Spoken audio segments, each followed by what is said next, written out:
ഇന്ന് വളരെ സിമ്പിളായിട്ട് ഉണ്ടാക്കിയെടുക്കാൻ പറ്റിയ നല്ല ടേസ്റ്റി ആയിട്ടുള്ള ഒരു വെറൈറ്റി മുട്ടക്കുറുമയുടേതാണ്. ഉണ്ടാക്കിയെടുക്കാൻ നല്ല എളുപ്പമാണ്, നല്ല ടേസ്റ്റുമാണ് ഇത് കഴിക്കാനായിട്ട്. അപ്പോൾ നമ്മുടെ പത്തിരിയുടെ കൂടെ ആയാലും അതുപോലെ തന്നെ പൊറോട്ട, ചപ്പാത്തി, നൂൽപുട്ട്, അപ്പത്തിൻ്റെ കൂടെയൊക്കെ നല്ല കോമ്പിനേഷനാണ് കേട്ടോ. അടിപൊളി ടേസ്റ്റാണ്, നല്ല എളുപ്പമാണ് ഉണ്ടാക്കിയെടുക്കാനും. അപ്പോൾ എങ്ങനെയാണ് ഈ ഒരു മുട്ടക്കുറുമ തയ്യാറാക്കിയിട്ടുള്ളത് നോക്കാം. അതുപോലെ തന്നെ മുന്നേ ചിക്കൻ കുറുമയുടെ റെസിപ്പി അപ്ലോഡ് ചെയ്തിട്ടുണ്ടായിരുന്നു. ഒരുപാട് പേര് ട്രൈ ചെയ്തിട്ട് നല്ല അഭിപ്രായം പറഞ്ഞിട്ടുള്ള നല്ലൊരു റെസിപ്പിയാണ്. അപ്പോൾ ആ ഒരു ചിക്കൻ കുറുമയുടെ ലിങ്ക് ഞാൻ ഡിസ്ക്രിപ്ഷൻ ബോക്സിൽ കൊടുക്കുകയും ചെയ്യാം. അപ്പോൾ ഈ ഒരു കുറുമ തയ്യാറാക്കി എടുക്കാൻ വേണ്ടിയിട്ട് ആദ്യം തന്നെ ഞാൻ ഒരു 3 കോഴിമുട്ട പുഴുങ്ങിയെടുത്തിട്ടുണ്ട്. ഇനി ഇതുപോലെ ഒന്ന് വരഞ്ഞിട്ട് കൊടുക്കുന്നുണ്ട്. 2 സൈഡും ഇതുപോലെ വരഞ്ഞിട്ട് കൊടുത്തതിന് ശേഷം ഇനി ഒരു ചീനച്ചട്ടി സ്റ്റൗവിൽ വെച്ചിട്ടുണ്ട്. എന്നിട്ട് അതിലേക്ക് 1.5 ടേബിൾ സ്പൂൺ വെളിച്ചെണ്ണ ഒഴിച്ചു കൊടുക്കാം. വെളിച്ചെണ്ണയാണ് കേട്ടോ കറക്റ്റ് ടേസ്റ്റ് ഉണ്ടാവുക. ആ ഒരു നാടൻ രുചി കിട്ടാനും വെളിച്ചെണ്ണയാണ് നല്ലത്.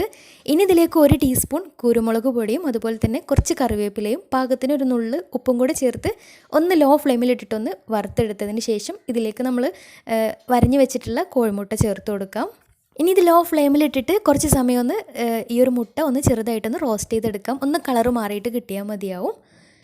ഇങ്ങനെ ചെയ്തെടുക്കുമ്പോൾ ആ ഒരു മുട്ടയിലേക്ക് ഉള്ളിലേക്ക് നല്ല ഫ്ലേവറൊക്കെ കിട്ടുകയും ചെയ്യും. ഉപ്പും കുരുമുളക് പൊടിയൊക്കെ നന്നായിട്ട് പിടിക്കുകയും ചെയ്യും.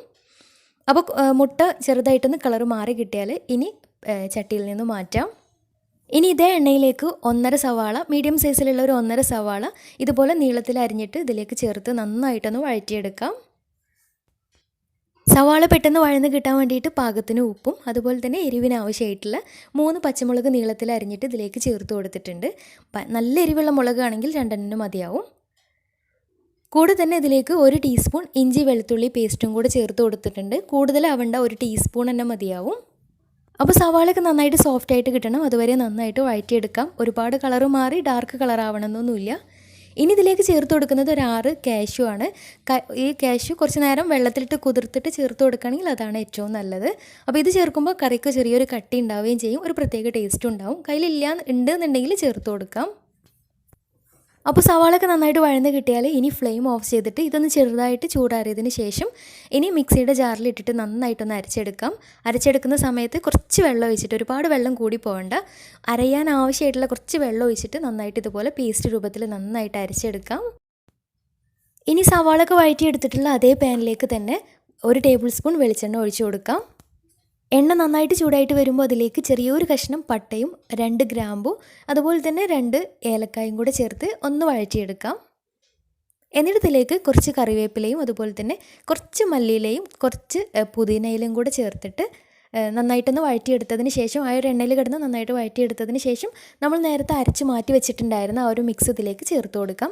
ആ ഒരു ജാറ് ചുഴറ്റിയിട്ട് കുറച്ച് വെള്ളം കൂടി ചേർത്ത് കൊടുത്തിട്ടുണ്ട്. അപ്പോൾ എല്ലാം കൂടെ നന്നായിട്ട് മിക്സാക്കി എടുത്തതിന് ശേഷം എന്നിട്ട് ഇതിലേക്ക് 1/2 കപ്പ് തേങ്ങയുടെ 2ാം പാൽ ചേർത്ത് കൊടുക്കാം. ഇനി ഇത് നന്നായിട്ടൊന്ന് തിളച്ച് വരണം. ഈ ഒരു സമയത്ത് ഇതിലേക്ക് 3/4 ടേബിൾ സ്പൂൺ കുരുമുളക് പൊടിയും 1/2 ടീസ്പൂൺ ഗരം മസാല കൂടെ ചേർത്ത് കൊടുക്കാം. ഗരം മസാല കുറച്ച് തന്നെ മതിയാവും. അപ്പോൾ എല്ലാം കൂടെ ചേർത്ത് നന്നായിട്ട് മിക്സാക്കി എടുത്തതിന് ശേഷം ഇനി ഇതിലേക്ക് വലിയ തക്കാളി ആണെങ്കിൽ പകുതി മതിയാവും, ചെറുതായിട്ട് കട്ട് ചെയ്തിട്ട് ഇതിലേക്ക് ചേർത്ത് കൊടുക്കാം. ചെറിയ തക്കാളി ആണെങ്കിൽ ഒന്ന് എടുക്കാം. ഒരുപാട് പഴുപ്പ് കൂടിയതിനേക്കാളും നല്ലത് പഴുപ്പ് കുറഞ്ഞിട്ടുള്ള തക്കാളിയാണ് കേട്ടോ. അതിലേക്ക് അവസാനം കുറച്ച് മല്ലിയില ചെറുതായിട്ട് കട്ട് ചെയ്തിട്ട് അതും കൂടെ ചേർത്ത് നന്നായിട്ട് മിക്സാക്കി എടുത്തതിന് ശേഷം ഇനി ഇതിലേക്ക് നേരത്തെ മാറ്റി വെച്ചിട്ടുണ്ടായിരുന്ന 1ാം പാൽ, 1/2 കപ്പ് 1ാം പാലും കൂടെ ഇതിലേക്ക് ചേർത്തിട്ട് ഒന്ന് മിക്സാക്കി എടുക്കാം. 1ാം പാൽ ചേർത്തതിന് ശേഷം നന്നായിട്ട് തിളച്ച് പോവരുത്. പിന്നെ പുഴുങ്ങി മാറ്റി വെച്ചിട്ടുണ്ടായിരുന്ന ആ ഒരു മുട്ടയും കൂടെ ഇതിലേക്ക് ചേർത്ത് മിക്സാക്കി അടച്ച് വെച്ചാൽ കുറച്ച് കഴിയുമ്പോൾ നന്നായിട്ട് കുറുകിയിട്ട് വരും കേട്ടോ. നല്ല ടേസ്റ്റി ആയിട്ടുള്ള കുറുമയാണ്. ഉണ്ടാക്കിയെടുക്കാനും നല്ല എളുപ്പമാണ്. പിന്നെ എരിവൊക്കെ കുറവുണ്ടെങ്കിൽ പാകത്തിന് കുറച്ചും കൂടെ കുരുമുളക് പൊടി ചേർത്ത് കൊടുക്കുക. പാകത്തിന് ഉപ്പൊക്കെ ചേർത്ത് റെഡിയാക്കി എടുത്താൽ നല്ല ടേസ്റ്റി ആയിട്ടുള്ള സിമ്പിളായിട്ടുള്ള നല്ലൊരു കുറുമയാണ്. തീർച്ചയായിട്ടും ട്രൈ ചെയ്ത് നോക്കുക. അടച്ചു വെച്ച് കുറച്ച് സമയം കഴിയുമ്പോൾ തന്നെ കുറച്ചൊന്ന് കുറുകിയിട്ട് കിട്ടും കേട്ടോ. അപ്പോൾ ട്രൈ ചെയ്തിട്ട് നിങ്ങളുടെ ഫീഡ്ബാക്ക്സ് താഴെ കമൻറ്റ് ബോക്സിൽ അറിയിക്കാൻ മറക്കരുത്. അപ്പോൾ ഇന്നത്തെ വീഡിയോ ഇഷ്ടമായെന്ന് വിചാരിക്കുന്നു. ഇഷ്ടമായെങ്കിൽ ലൈക്ക് ചെയ്യുക, ഫ്രണ്ട്സ് റിലേറ്റീവ്സിനൊക്കെ ഒന്ന് ഷെയർ ചെയ്ത് കൊടുക്കാനും മറക്കരുത്.